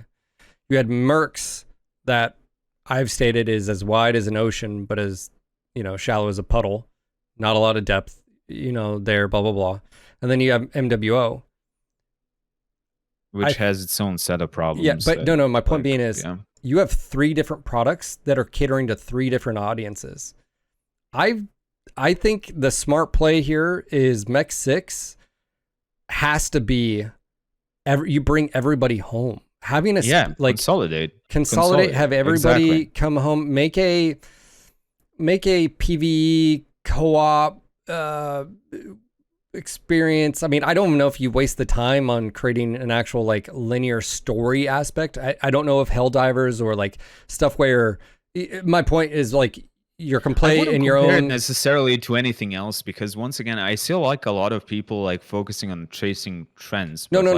I'm saying that can be a big mistake on its own. They could create like their own unique like hold on, hear me out. My gameplay loop style, whatever. You know, my point to bringing up Helldivers is more of just if I'm playing and I'm joining you, I can progress myself. It's not just I'm in your experience and then I don't my time is pretty much wasted other than I got to see X, Y, or Z.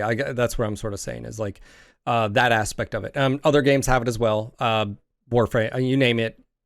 But this, and then you have online aspects, you have PvE, co-op. That's why like I was sort of optimistic when Darren and Matt were talking about DMZ, and it's like, oh, okay, extraction shooter, how would that work? Or at least the idea, the idea of like, or you know, some type of Battlefield like experience or something like that.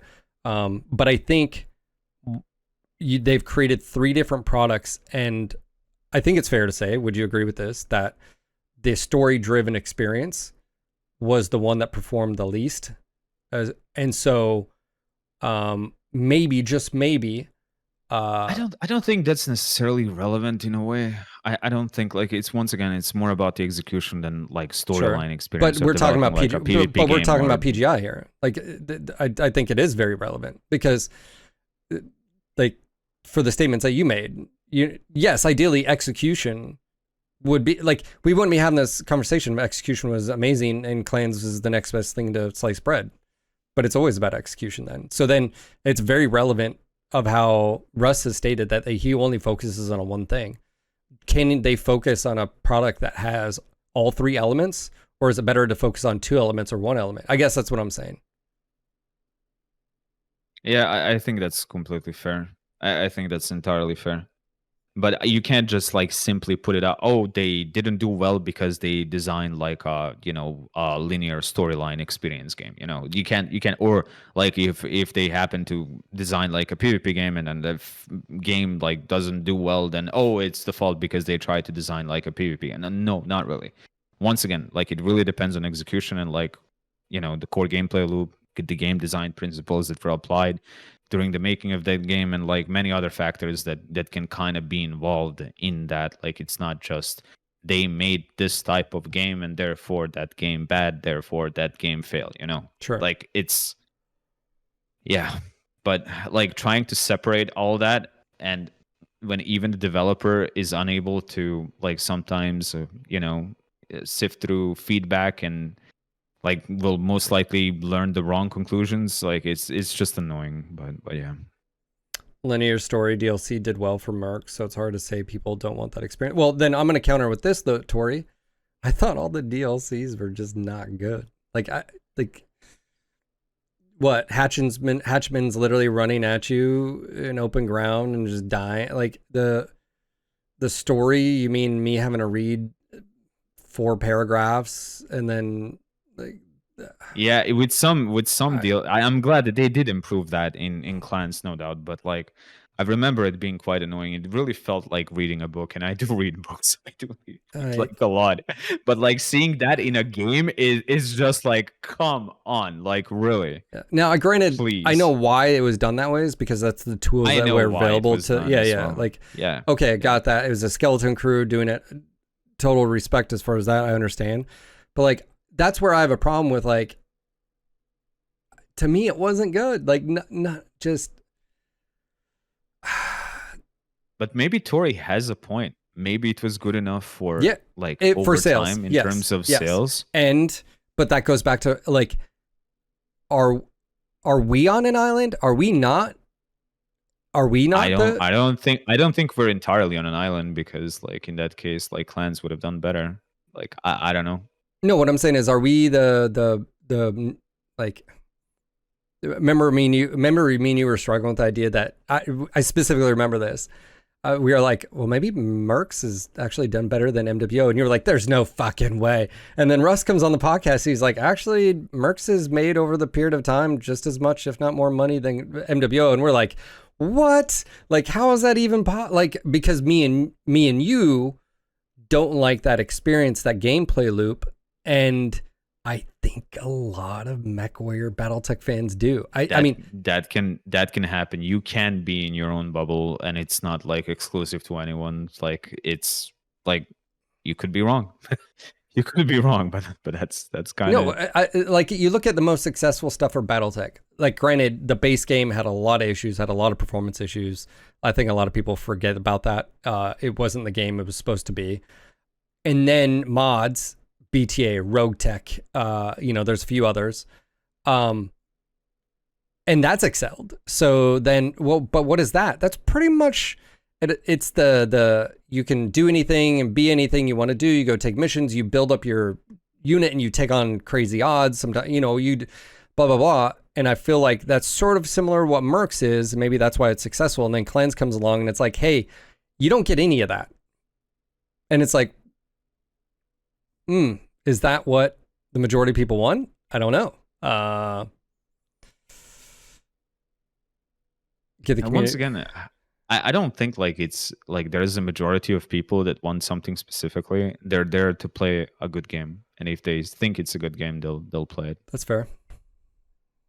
Once again, we come back to the quote unquote the famed audience problem. Like, where is the audience? What is the audience? Like, who do we cater towards? Like, what do we do about that? Once again, design a good game.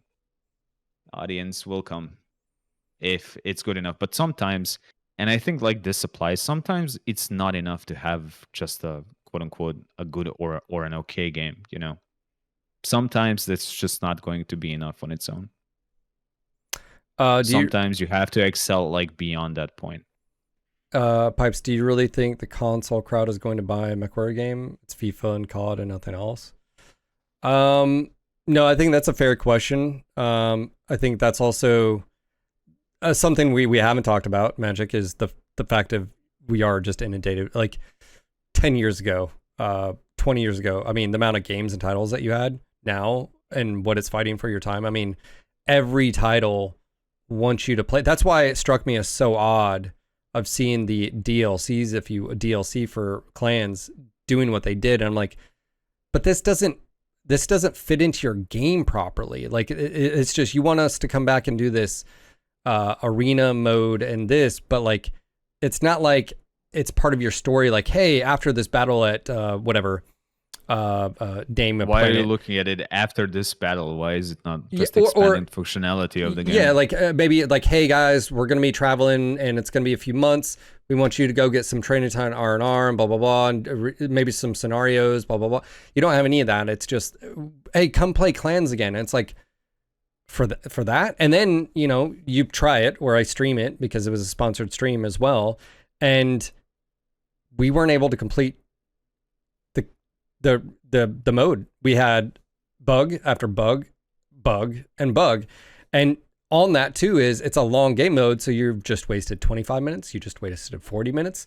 Oh, there's 10 minutes. Oh, we're only in for 2 minutes and we have a bug. So then it was that. And it's like, it didn't bring anything back to the campaign of like the whole point. And unfortunately, none of the missions were varied. It's not like you're going to see different AI mechs or what. You can literally play the exact same thing and know where they drop out from the freaking dropship every single time.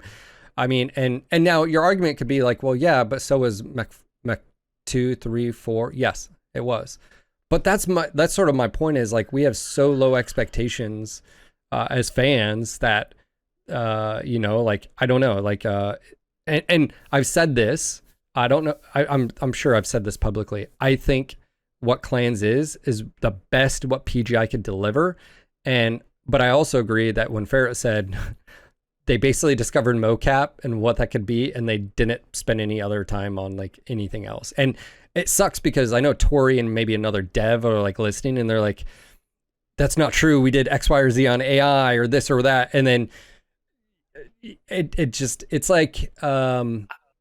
I do have to. I have a lot of respect for Tori, of course, but I Yes, I do. remember talking about this like before, like Clans was released, and saying that the gameplay was basically the same in terms of like how the AI behaves and how like well, how they target you, how the difficulty is handled. And I was, some people were like convincing me, no, it's like it's changed, it's not the same as Mercs. Well, in the end, like it It's the same as did turn Mercs. out the same as Mercs. Yeah.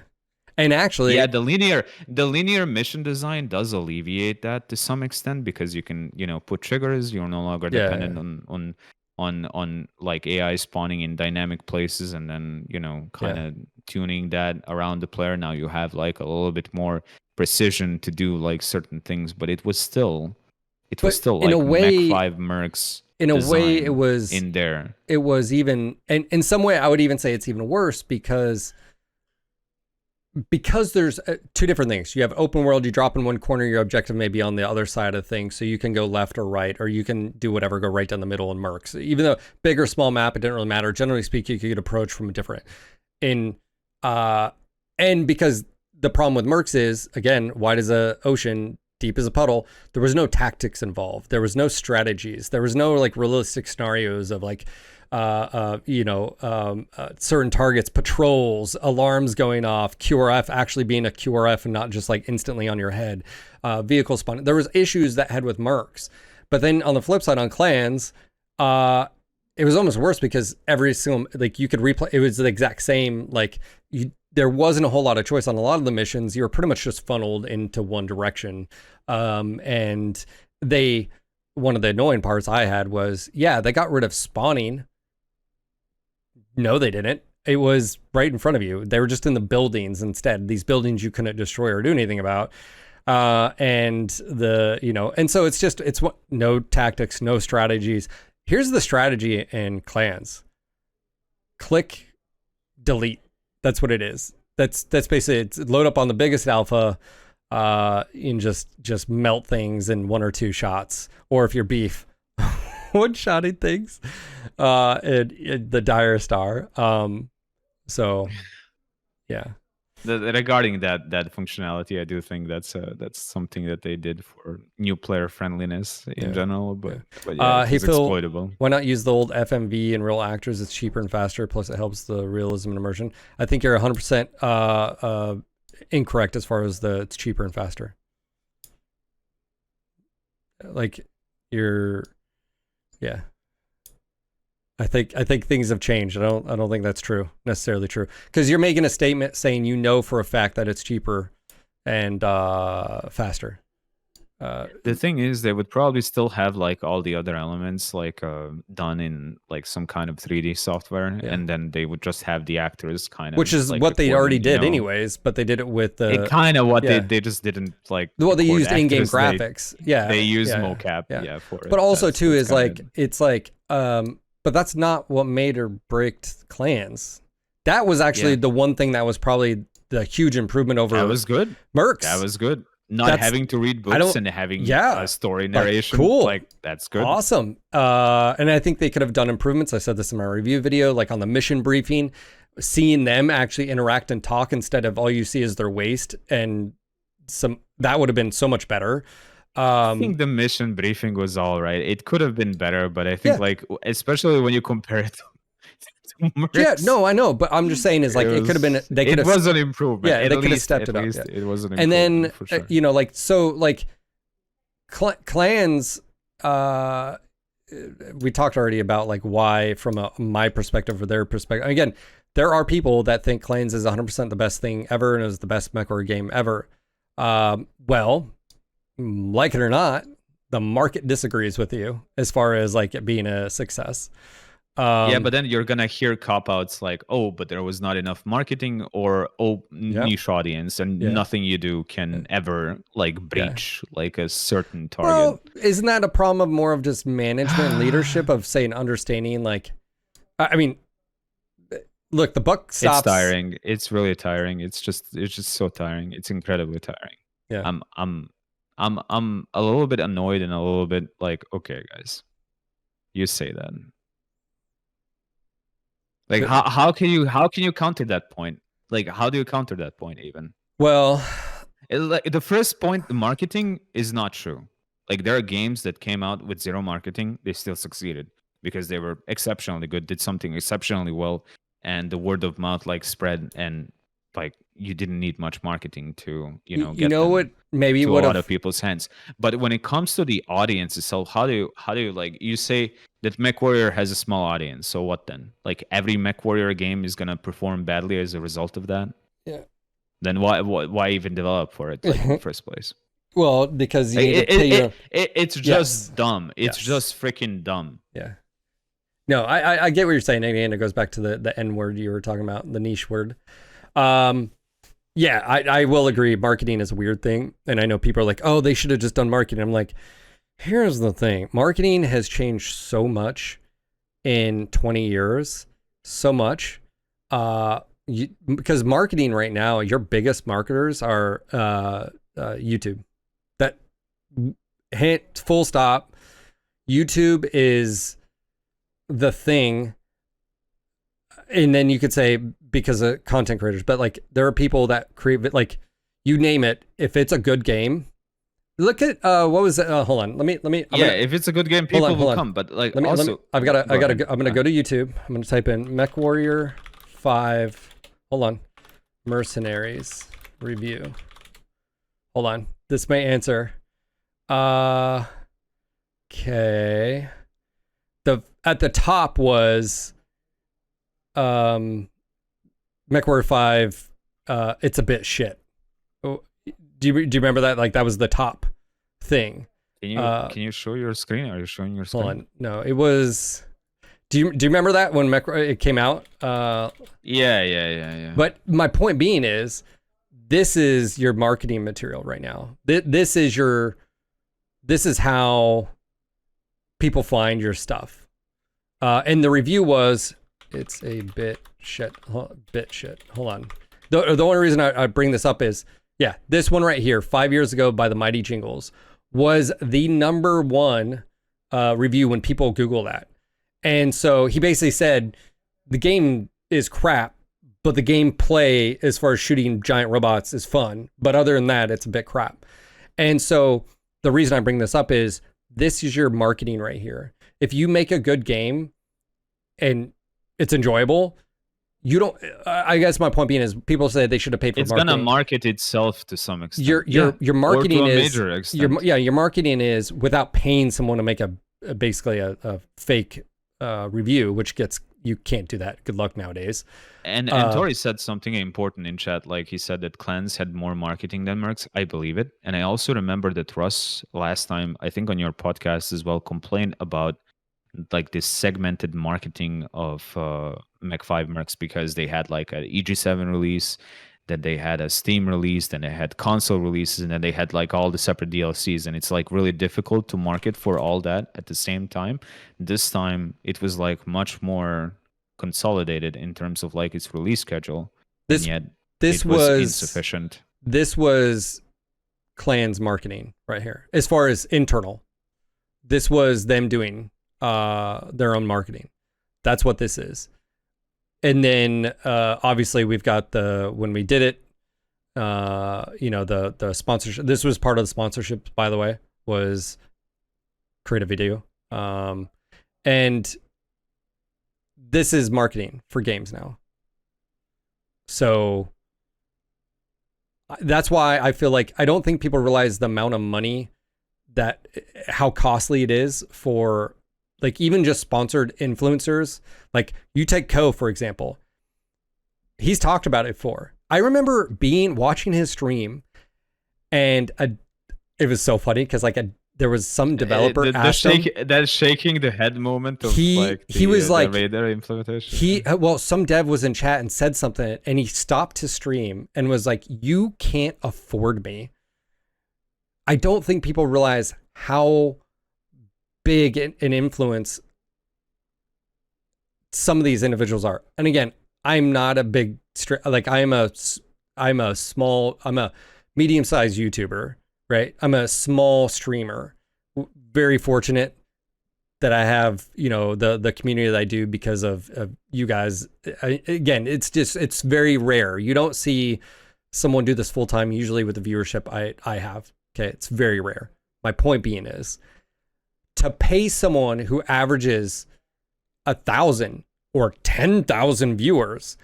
I don't like marketing budget. Hold on. A case in point. Remember Mercs? When we did the, I did a sponsored stream and they paid some, was it Apex Legend dude who had no fucking clue what the game was? And then Eg7 report basically said they were in the negative on that one as far as the earnings.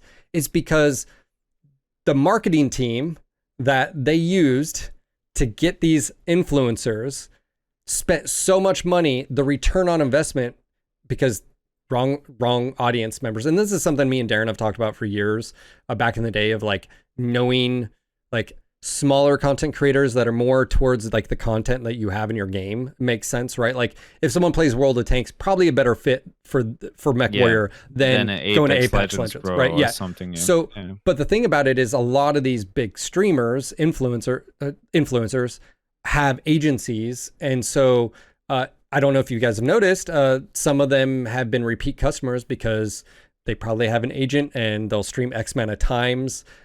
They'll maybe create a video or two. So marketing has changed. And I remember doing, me and Darren did a test. This was a few years ago, so I think I can talk about it. We'll see. We did a test.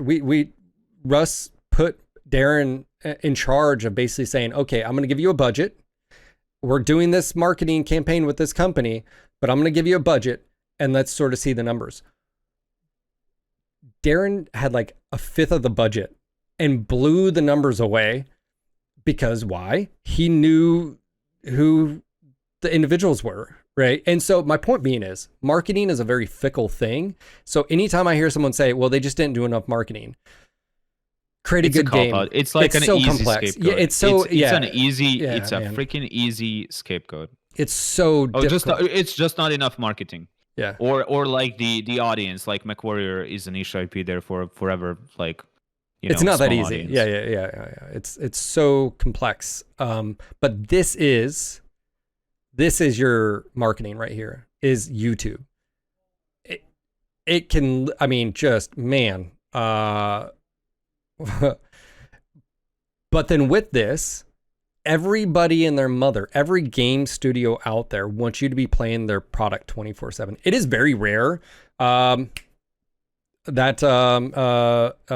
always, not all. It depends on the game. It is, like some games are still designed like to sell like big numbers during its like initial opening week or something, and then like it tapers off. It is very rare. And then most games nowadays, the developers want you in there. I mean, Game Passes, the but not every game is designed like with the Game Pass in mind, and like you still have like quite a number of titles that are just like. My point being is one and done. Maybe some microtransactions. Most live services. Sorry, live services. Publishers want it. I think some developers want it too, man. Look, at the end of the day, almost everybody out there, live service is there's thousands of games you can be playing. There's thousands.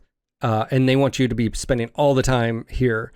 So it's always a proposition for your time. Your time is you, me, Magic, everybody listening, you are the product here.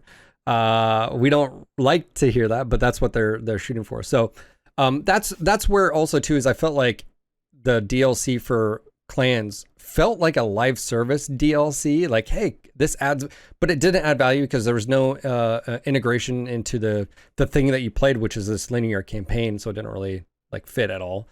Splattercat, I love Splattercat, by the way. I've been following, subscribing, and 100%. Splattercat, another YouTuber, has a recent video on Mercs being fun sandbox, but not Clans. Yep. And if you look at BattleTech success, how many people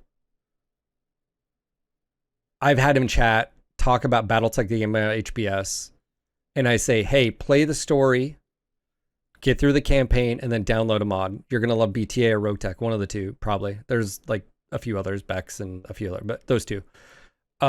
Why? Because it opens up things. Same thing with Mercs. The mods. There's a lot of mods. Not as extensive as Rogue Tech, by the way. And by the way, someone did point that out in that discussion we were having. I think it was Celestial. They were like basically saying is the mod tools have been out there for 5 years. My argument to that is they're very inaccessible because you basically have to learn Unreal Engine. So there's a task. And then on top of that, there was a lot of things hindered by the mod tools that didn't make modding of MechWarrior 5 Mercs easy and understandable. They released one video, by the way. There's one thing by a developer for MechWarrior 5 Mercs to show you how to, and this is how complicated it was, to show you how to string missions together. And I don't think anybody's ever really done it. I think, actually, I take that back. I think there might be a, the person that's redoing MechWarrior 2 or whatever. There's a whole series, but no one does it because it's so complex. Therein lies the problem I have is if you're basically needing to, as a developer creating mod tools, you almost have to create tools for the tools and make things easier, and or have, actually I would say that because even if you have a very detailed thing, but it's super complicated and hard to understand. So I'm hoping the tools for clans has been improved. I have to address like just one thing if you're done like with that. There's people claiming that there's like more competition now, and they're not wrong, but they also mentioned that a potential audience is also larger. That's also true. Sure. But let's not pretend that games don't die out over time, and that all those games that were there before are now all at the same time competing for the same audience. Like MechWarrior 2 is not competing for the same audience as MechWarrior 5 Clans. Sure. Like it's just not.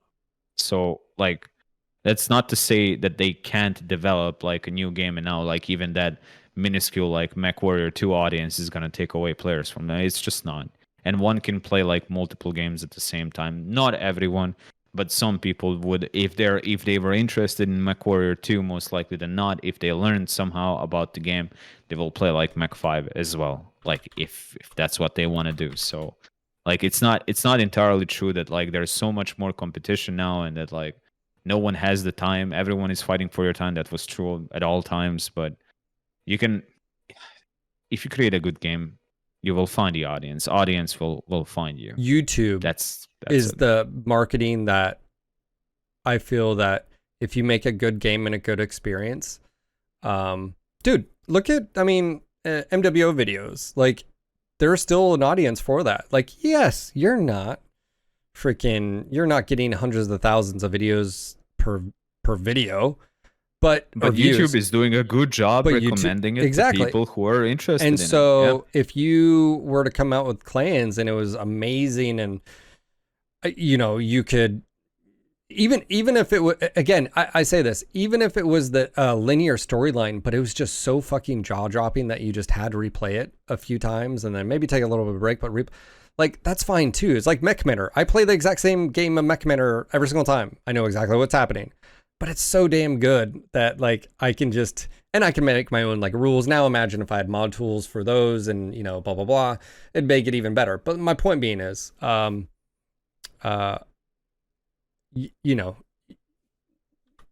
don't really hear any. Let's see, MechWarrior, and also I usually point this out. Clans, Steam charts. I'm searching for clans. I'm seeing like a lot of coverage, but like it's not. You wanna? I don't know. Hold on. It doesn't seem like it's. MechWarrior 5 Mercs. Hold on. Steam charts. I did this last time. So if you look at Mercs and you look at clans, Mercs, 783 people, and usually peaks around 3 in the afternoon. That's generally speaking 3 in the afternoon. So that would be peak EU times, by the way. That's interesting. Let's look at clans. 783 as far as 39 minutes ago. 202. I still think this is not like an entirely fair comparison. Because I disagree. Because like a linear storyline experience is essentially going to have less replayability than something like that. I get that. I think like what is more important is like the total amount of sales. But yeah. True. BattleTech 1.5K. And BattleTech, if you look at and this is why I'm like the peak players. This has way more than MWO does. I think there's something to be said about and again, peak EU time as well. And I think it, you know, like, I think that's when that is. So yeah, around, that's right. Yeah, that's peak EU as well. So there's something to be said about that experience for Mercs. And then I'll be back in a minute. I just have to answer on a phone call. I found MWO through YouTube and I played it a lot. Maybe PGI and Day One Studios still live. Company should collab and make a game. I don't know. I catch you guys later. Need to put social. Yep, sounds good, man. My Commander Online website. That'd be dope, man. I mean, again, I wish. Again, a part of me wishes we could have got the source materials for the original game. That would have been dope. You need to replay the game. I think longevity, I think, is true. But I mean, look at like Elden Ring. That's not necessarily true, but there's challenges there. That's not necessarily true for like clans or whatever. But yeah, what is the peak? 5,500 peak? What's the peak? I think the peak, like from what I've seen, is like relatively similar to Mech 5 Mercs, and like initially that gave me like an impression that the game might perform the same. 35,000, 26,000. Okay. Oh, you're watching. I wasn't watching the stream. Yeah, basically so Mercs had issues just because it was on EGS there for a period, but Splash in the wall, like here's Mercs, man. Mercs had 55 peak on Steam. If you compare that to clans, that's like actually relatively similar. Yeah, I know, but look at BattleTech, dude. I'm telling you, man, BattleTech 35,000, dude. Like, and by the way, it's hit peaks of like 5,700 again, which was the max. I think there's something to be said about your dude. I love BattleTech the game, which is surprising because you haven't fucking played it yet, which is insane. I will. I watched a lot of people play, but I didn't play. You're lying to me, and you're lying to everybody out there. You're so full. I own the game. I own all the games. Yeah. My mom used to say something to me. She said, "You're so full of shit. Your eyes are brown." But here's the thing: turn-based tactical is still chugging along, and if like, wow, you know, again, and I think a lot has to do with the mod scene here. Like, I don't think this would still be as popular as it was if it wasn't for the mods, but man, mods have added thousands of hours. Like, what am I up to? I just peaked. Where am I at? BattleTech. HBFT still plays it, and I enjoy watching him play. Yeah. It's such plays like, and you can you could self assign like hey, we're only doing mediums, or we're doing this, no clan tech, or hey, we're, you know, blah, blah, blah. Like, there's something to be said about that. Great chat. Also, I don't think the year gap on Epic GS was overall no, the Epic was not. That was a huge problem that definitely impacted sales of this product. Yes, it did. What my point being though, Naveed, is even outside of mods, because this has mods, what is so different about BattleTech? And I do think there's something about, because I feel like it fills the power gap, the thing that you want players to fill. You can create your own army. You can say, like, it's got enough. I think it comes down to execution. Yeah, that's true. Once again, it's just the execution. Yeah, being a little bit a bit more well-rounded. Well, and then mods that were a little bit more expensive than the ones that we had in Mercs. Like, I think there is all there is to it. It's not that the game was advertised more or anything along those lines. Just it made its own advertisement. Really. It was good, and everybody, dude. What did we call chat? What did we call BattleTech? Because I streamed it. We got it like a week early. Remember that? It was, what did we call BattleTech in chat? Where were we had Battlecrack. That's right. It was so good. We couldn't like keep our hands off the you want to talk about cinematics, the 2D animations, gorgeous, simple, audio, good, music, like hit all the notes. So anyways, my point being is, Yeah, Navid, here's the thing. Like, you can say that, like, you can play BattleTech with one hand, but if you go and take a look at the top most populated game chart, it's usually going to be first-person shooters and Yes. third-person shooters. So that's not to say that you can't make a successful first-person or like a third-person shooter game. Like, once again, It's it's very just down to the execution. BattleTech is very casual, but I also feel like that fits the age demographic that we are. We are an older demographic, and I do think it's fair to say that. And by the way, we have newer guys. I mean, shit, like Hulk is like super young. I mean, some of these guys have been playing since they were like teenagers or still here, or some are still teenagers. So there's also fitting. And I think some of them do play other shooters, and this is also a shooter to them. But my point being, Navid, is that the casual, there's something to be said about that. And even though clans, someone Texas brought up yesterday, Texas Red, he said, I couldn't save during the mission, which was super frustrating because some of them were super long. And, so anyways, Magic, I don't know if this conversation was helpful for your anxiety, but I didn't have anxiety. I just had it's all right. Like a mild annoyance. It's all right. Like just delusion, mild annoyance. Delusion is part of the process. It's okay. Step one is accepting it. Yeah. No, man, I do appreciate it, man. I know me and you have shared a lot of, I think we agree on a lot of stuff. We disagree on some stuff.